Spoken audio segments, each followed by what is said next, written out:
You have shown through your words and your actions what the answer is. And I have to tell you directly and personally that I regret voting for you for Secretary of State. Well, first of all, your regret for voting for me confirms I'm doing a good job, based on what I know. Well, that's just a flippant statement, Mr. Secretary. Can I respond, Mr. Chairman? This was one of the most intense Senate confrontations in recent memory. Senator Chris Van Hollen, who worked alongside Marco Rubio in Congress for over a decade and even supported his confirmation as Secretary of State, delivered a blistering public rebuke that stunned the hearing room. Van Hollen openly admitted he now regrets voting to confirm Rubio, saying the position demanded leadership and respect for democratic principles that he believes Rubio has failed to uphold. Over the course of several minutes, Van Hollen sharply criticized Rubio's recent actions and foreign policy decisions, accusing him of aligning too closely with authoritarian leaders and ignoring core constitutional values. The senator pointed specifically to Rubio's visit to El Salvador and raised concerns about the administration's handling of deportation cases, including allegations involving a wrongly deported individual despite a unanimous Supreme. Thank you, Mr. Chairman. Mr. Secretary, you and I served together in Congress for 15 years. We didn't always agree, but I believe we shared some common values: a belief in defending democracy and human rights abroad, and honoring the Constitution at home. That's why I voted to confirm you. I believed you would stand up for those principles. You haven't. You've done the opposite. And you used to speak with conviction about the importance of foreign aid as a tool to advance American values and interests. Then you stood by while Elon Musk took a chainsaw to USAID and other assistance programs. That has left a staggering toll: broken trust with countries, openings for China and other adversaries, and countless preventable deaths of children and others. Take Sudan, for example. The freezing of U.S. humanitarian assistance forced the closure of nearly 80% of the emergency food kitchens there. 2 million famine-affected people were left without access to food. People died because of those actions: mothers, fathers, and children. Tons of emergency food that could have saved their lives was left rotting in warehouses because you and Elon Musk refused to let USAID do its job. Sudan is a country where, by the administration's own determination, a genocide is unfolding in Darfur. But here's where it goes from cruel to despicable.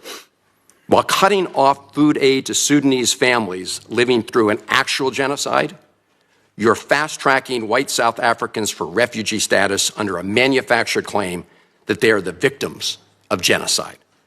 You tried to block the admission of individuals who had already been approved to come here as refugees, while making bogus claims to justify granting such status to Afrikaners. You've made a mockery of our country's refugee process, turning it into a system of global apartheid, where political ideology and race, more than truth or need, matter. And while you've turned away from a genocide in Sudan and invented one in South Africa, you teamed up with President Trump to throw the Ukrainian people under the bus and have been played like a fiddle by Vladimir Putin. Of course, Donald Trump not only said he would end the war in Ukraine on day one, he also said he would end the war in Gaza on day one. And yet last week, you were all running around to Gulf states, giving away very sensitive American AI and chips technology, but doing nothing to end the war in Gaza and get the remaining hostages returned. You know that for 78 days, the Netanyahu government did not allow a scrap of food to enter Gaza to reach over 2 million civilians. 57 children have died from malnutrition so far, and more than 14,000 children are in imminent danger of dying of starvation. As Cindy McCain said last week, and I quote, "Families in Gaza are starving while the food they need is sitting at the border." That is a gross violation of both U.S. and international law. What did you do? Nothing.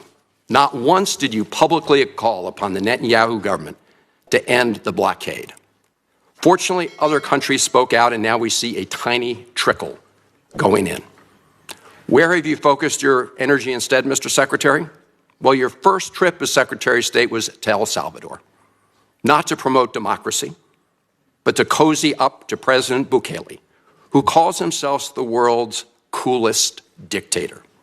The result was a cash for collusion deal to deprive people living in America of their constitutional rights to due process. The Supreme Court, in a 9-0 decision, instructed you to facilitate the return to the United States of Abrego Garcia, who the administration admitted was wrongfully deported to El Salvador. Your response? You've openly flouted judicial orders. When asked whether you have been in touch with El Salvador to return Abrego Garcia, you boasted, quote, "I would never tell you that. And you know who else I would never tell? A judge." Clearly, you don't care about the Fifth Amendment right to due process, and you don't care about the First Amendment either, since you've been very busy snatching students off of college campuses for exercising their right to free speech.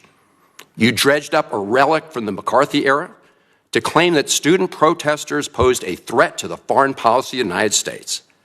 Give me a break, Mr. Secretary. You know as well as I do this isn't about national security. It's about punishing free speech. And you know that in America, the government doesn't get to use its power to punish speech it doesn't like. Yet in March, you boasted about revoking student visas, saying, and I'm quoting, "We do it every day. Every time I find one of these lunatics, I take away their visa," unquote. Let's look at one of those lunatics, Mr. Secretary, Ms. Ozturk. Her crime was co-authoring an op-ed in her college paper critical of Tufts University's response to the war in Gaza. Your own department found 0 links to terrorism, no anti-Semitic statements, but you still yanked her visa and shipped her off to detention in Louisiana.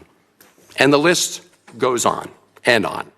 The federal judge in the case of Mohsen Madawi, who is the Columbia student who was ambushed by federal agents at his citizenship appointment, said, and I quote, this is the judge, "Legal residents not charged with crimes or misconduct are being arrested and threatened with deportation for stating their views on the political issues of the day. Our nation has seen times like this before, especially during the Red Scare and Palmer raids. Like the McCarthy-era witch hunts of the 1950s, your campaign of fear and repression is eating away at foundational values of our democracy. Back then, it took one voice, Attorney Joseph Welch, to cut through the hysteria with the simple question that marked the beginning of the end of that shameful era. He asked Senator McCarthy, "Have you no sense of decency?" And I would ask you the same, Secretary Rubio.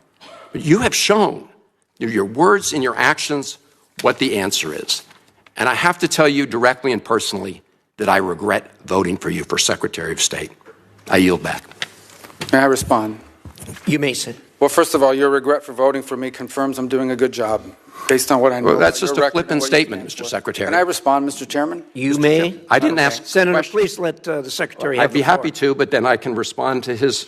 Your time's up, Senator, and willfully used, I might add. Well- your remarks do not represent the view of this committee. Well, Mr. Chairman- Secretary, please. Well, I'd like to. I can't respond to everything he said because much of these are untrue, but I'll go through a few. First of all, I'm actually very proud of the work we've done with USAID. For example, I don't regret cutting $10 million for male circumcisions in Mozambique. I don't know how that makes us stronger and more prosperous as a nation. I raised don't regret Sudan, Mr. psychosocial support services. I for raised USAID. Sudan, Mr. Secretary. Can I respond, not Mr. Mozambique. Chairman, or do I? Senator, I'd ask you to suspend. You had 7 straight minutes of I chose to railing on- use my time that way, Mr. Chairman. That's my right to Please use my suspend, time that way. Secretary Rubio. Well, I can go on. I mean, there's other things here. We spent $227,000 for Big Cat's YouTube channel from USAID. We spent $14 million for social cohesion in Mali, whatever the hell that means. So I can go on and on. I got the list here, and there's more. I didn't even bring the whole list. In the case of El Salvador, absolutely.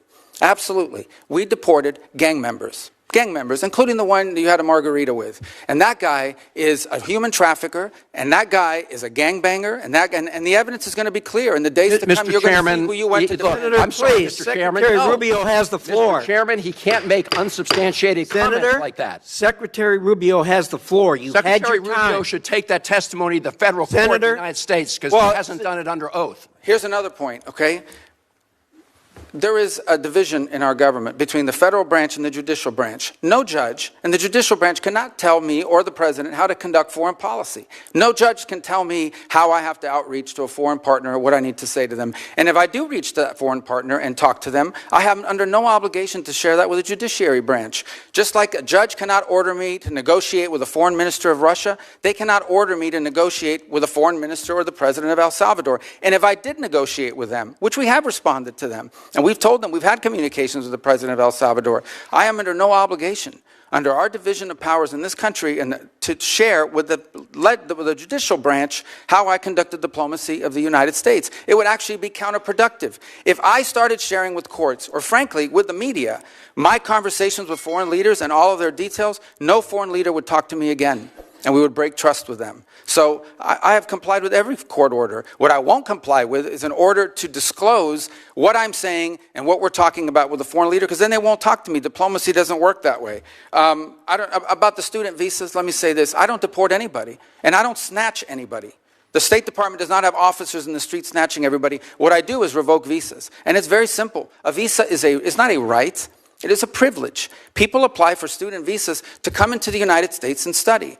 And if you tell me that you're coming to the United States to lead campus crusades, to take over libraries and try to burn down buildings and acts of violence, we're not going to give you a visa. Is that what Ms. Ostork did? We're not going to give you a visa. Is that what she did? Come on, Mr. Secretary. And every single one of these cases, the factors are different. Senator, the bottom line is, if you're coming here to stir up trouble on our campuses, we will deny you a visa. And if you have a visa, First Amendment apply to we'll revoke living in the United States? And we're going to do more. There are more coming. We're going to continue to revoke the visas of people who are here as guests and are disrupting our higher education facilities. People are paying money. These kids pay money to go to school, and they have to walk through a bunch of lunatics who are here on student visas. Disrupting the foreign policy of the United States. I want to do more. I hope we can find more of these people. That's pathetic, Mr. Secretary. In fact, the other day, some guys led a riot. I forgot what university it was, and I asked, please, can you find the arrest records of all the people that were arrested at that riot at that campus? Because if any of them have a visa, we're going to revoke it. I feel so much safer All right, when you lock up people like Ms. Ostork, Mr. Secretary.